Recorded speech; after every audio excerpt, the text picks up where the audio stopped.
우리 지난주에 새생명 전도축제 해서 여러분 많이 수고하십니다. 정말 요즘 전도하기 어려운 시기인데 우리가 목표한 것만큼은 못했지만 그래도 많이 수고해서 하나님께서 많은 영혼들을 보내주셨습니다. 보통 우리 주일 아침 2부, 1, 2부 예배 다 포함해서 하면은 50명 조금 안 되는데 한 60명 되었으니까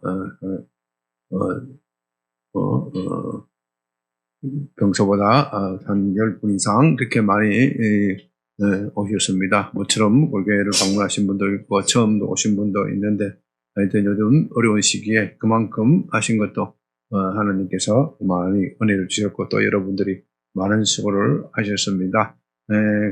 근데 참 그 사람들이 교회만 와서 되는 것이 아니고 예수님을 믿어야죠. 믿을 때 그 사람들이 믿게 할 때는 많은 사람들이 수고가 있습니다. 한 사람이 예수를 믿으려면 몇 번 복음을 들어야 된다 그랬죠?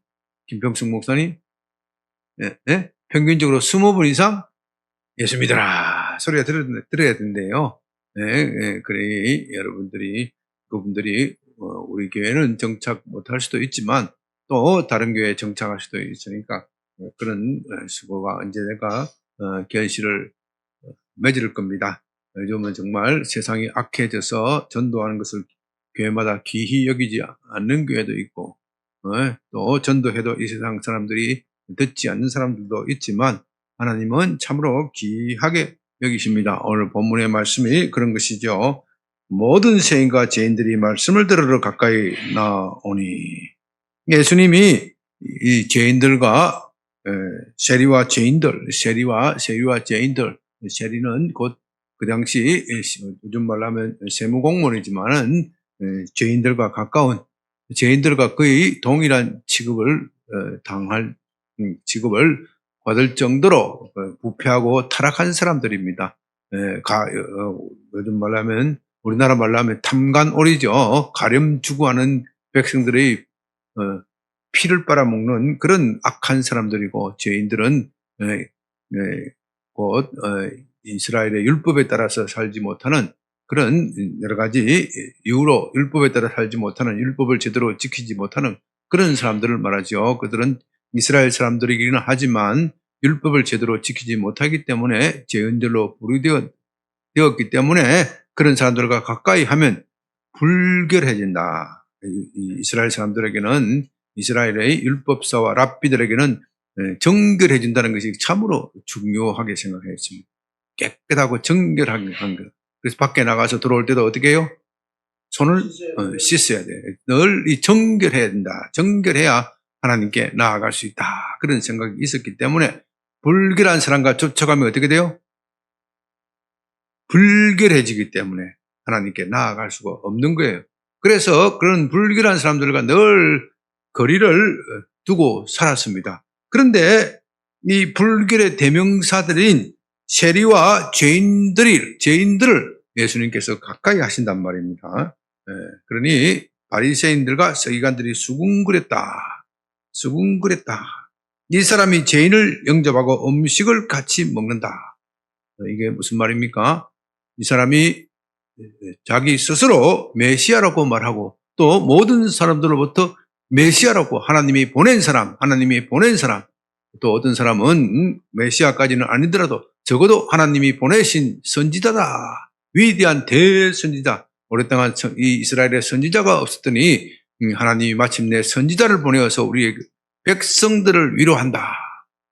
그렇게 생각하고 그렇게 기대를 하였는데 이 사람이 죄인들과 세리를 가까이 하니 이 사람은 메시아 일수가 없다.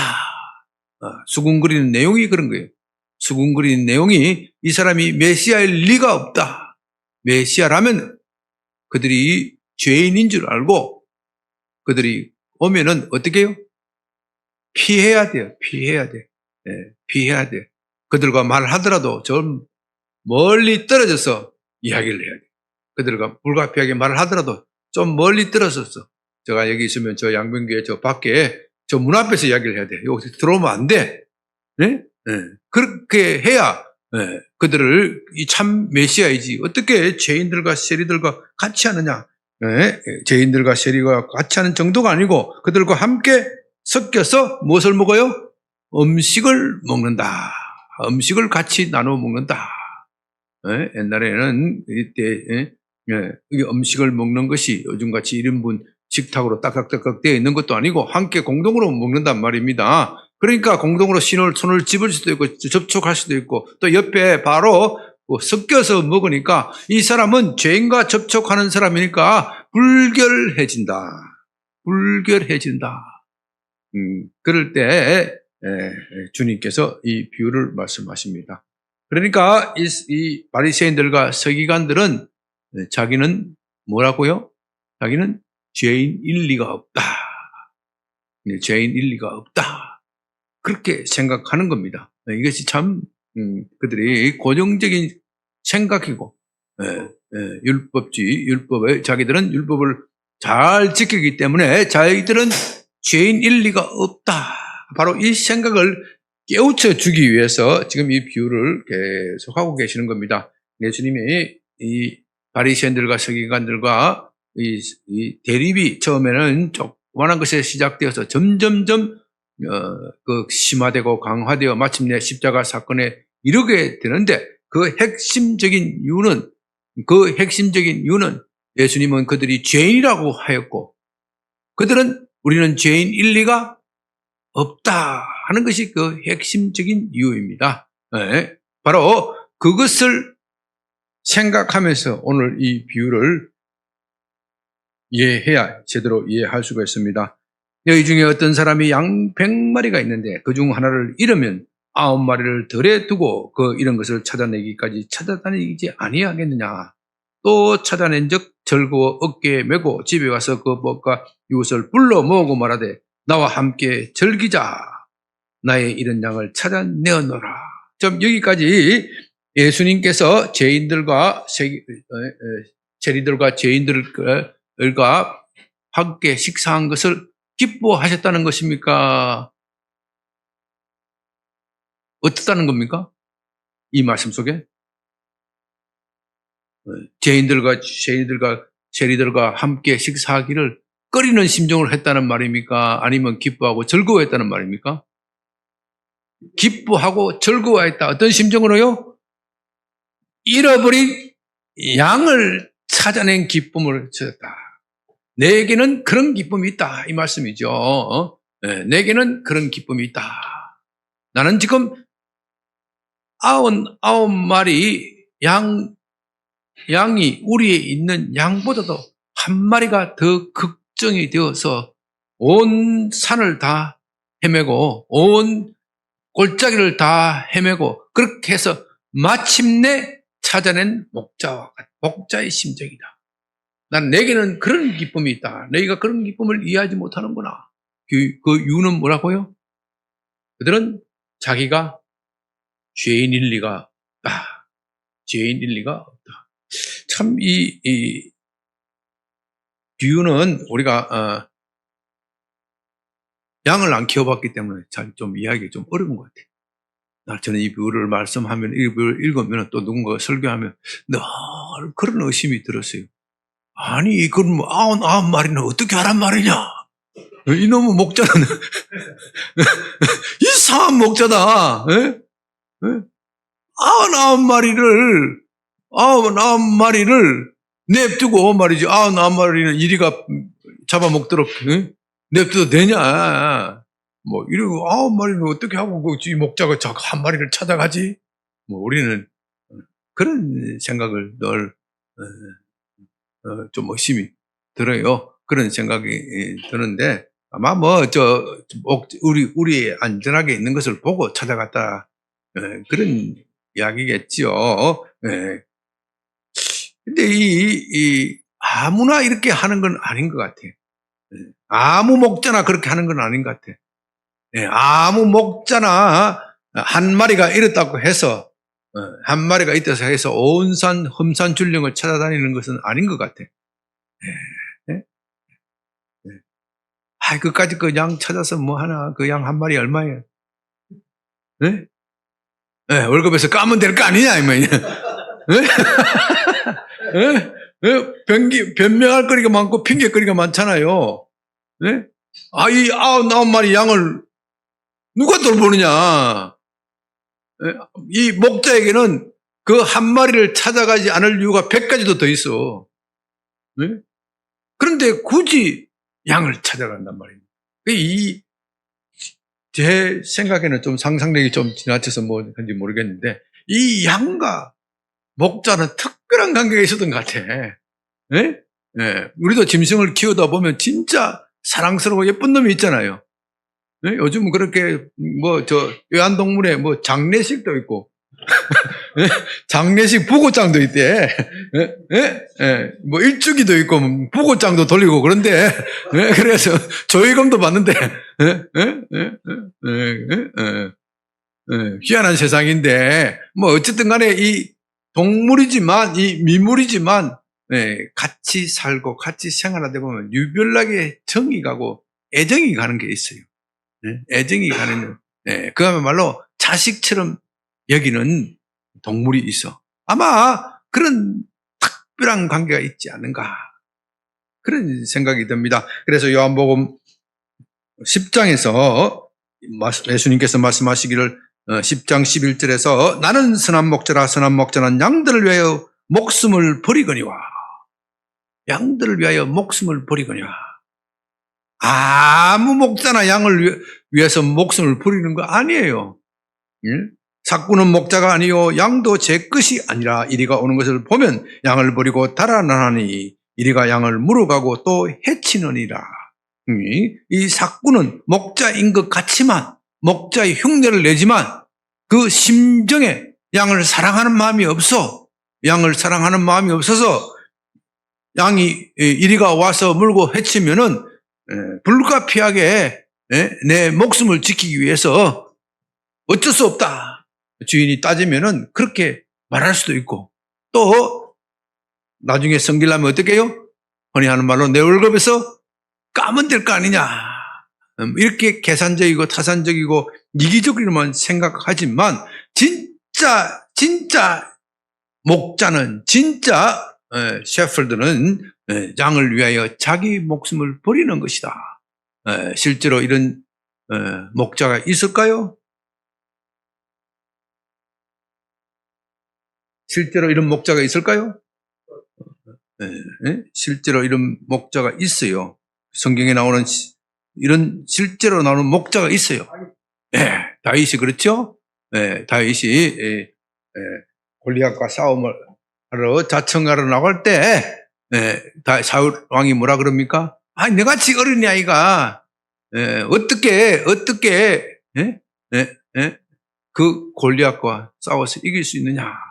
그렇게 하니까 다윗이 뭐라 그래요?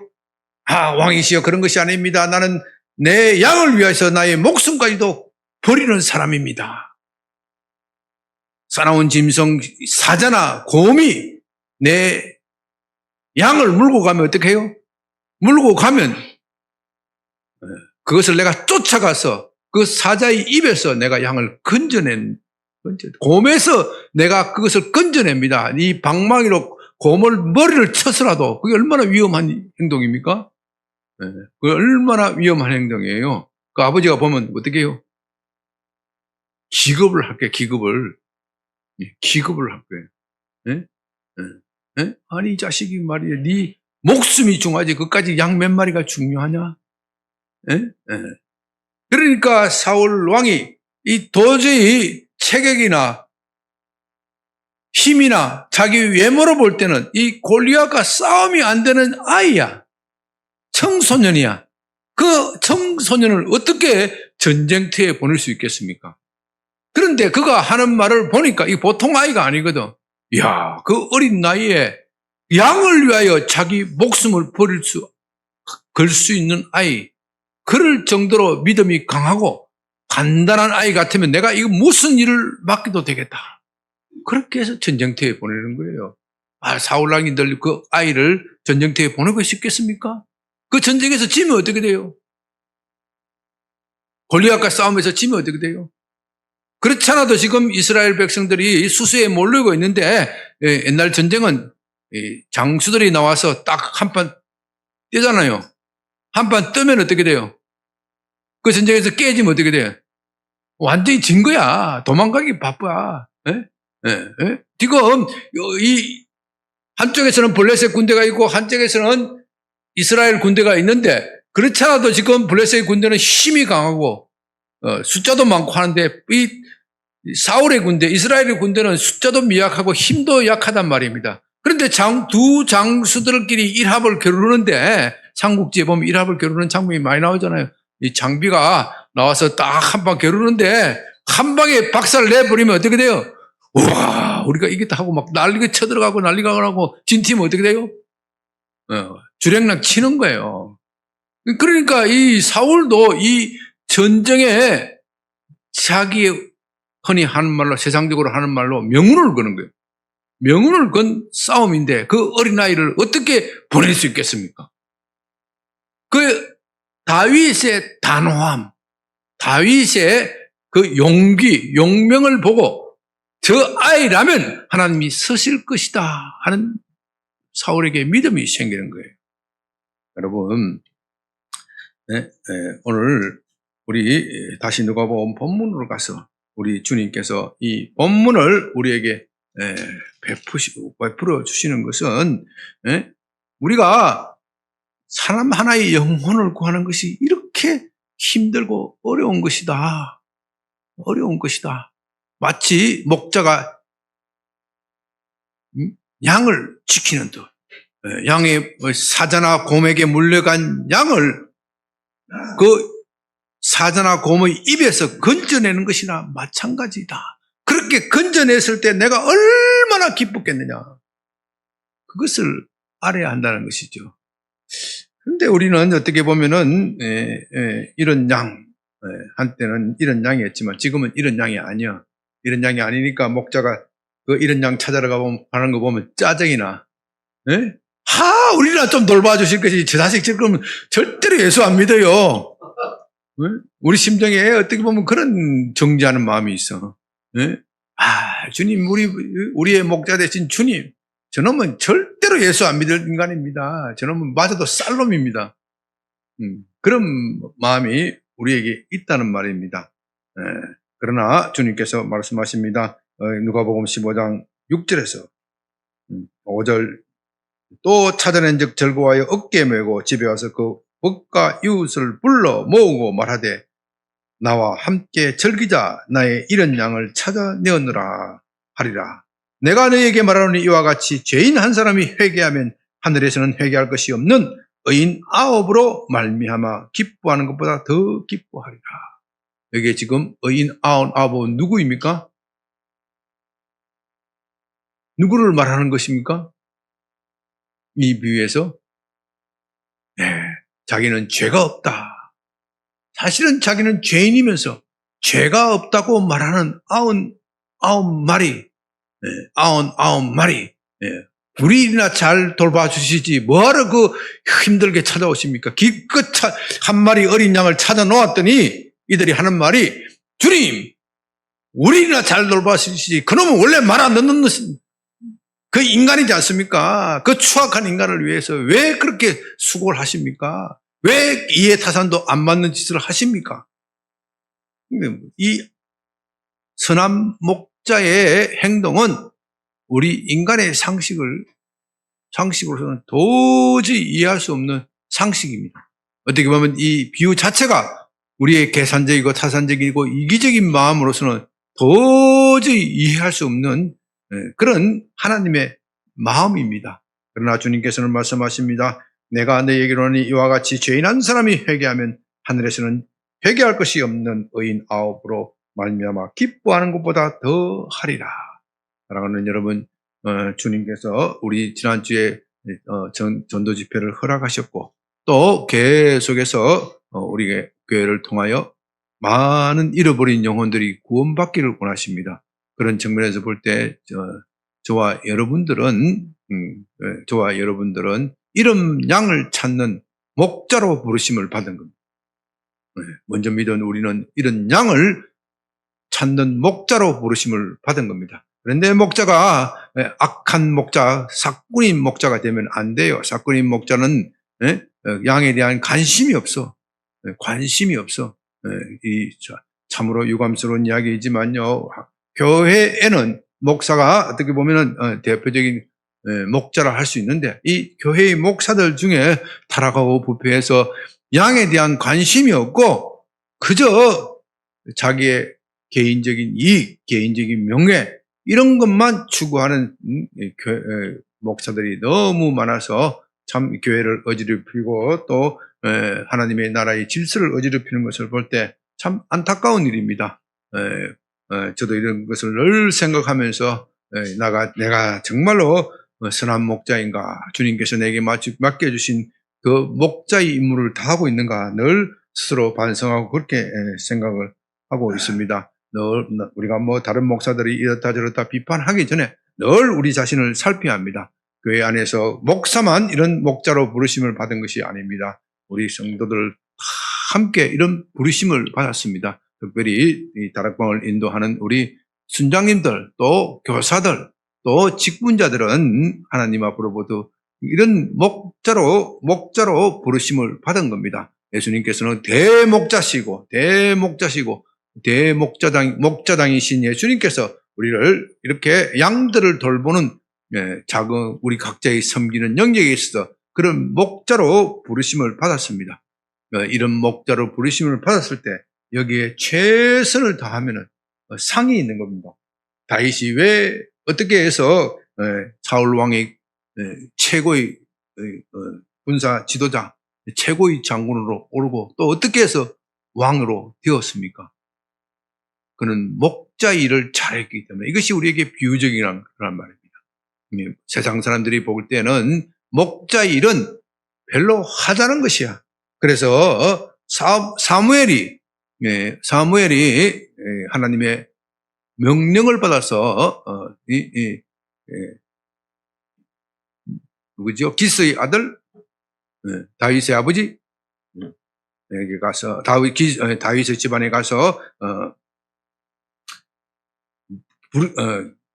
기름 부음을 받으라 그렇게 이야기를 했을 때 다른 형제들이 다 지나갔단 말입니다. 다른 형제들이 사무엘 앞에 지나갔을 때 사무엘이 저 친구는 키도 크고 늠름하고 덩치도 좋고 했기 때문에 다 저 기름 부음을 받을 만하다 이렇게 했을 때 하나님이 노 했고 마지막에 누구? 다윗이 지금 뭐 하고 있었어요? 양을 치고 있었어요. 양을 치고 있었어. 이게 하나의 비유란 말입니다. 하나의 비유적인 사건이에요. 우리에게 특별히 신약교회를 살아가는 우리에게 비유적인 사건이란 말입니다. 양을 친다. 양이라는 것은 이 신구약을 통틀어서 특별히 예수님께서는 우리 성도들을 신자들을 양으로 비유하십니다. 양을 잘 치면은 상이 있다. 하나님 나라에서 왕처럼 대우받을 것이다. 사랑하는 여러분, 우리가 전도대회를 마쳤다고 해서 그것이 끝이 되는 것이 아니고 목자의 심정을 가지고 우리가 전도한 사람들 또 여러 경로를 통해서 전도를 받고 온 사람들을 잘 살피고 그렇게 하면은 또 여러분의 다락방에서 또 여러분의 섬기는 주일학교에서 각자 섬기는 영역에서 이런 일을 잘 하면은 큰 상급이 있게 될 줄로 믿습니다. 네, 다 같이 목자의 심정을 다시 한번 부르고 기도하고 마칩니다.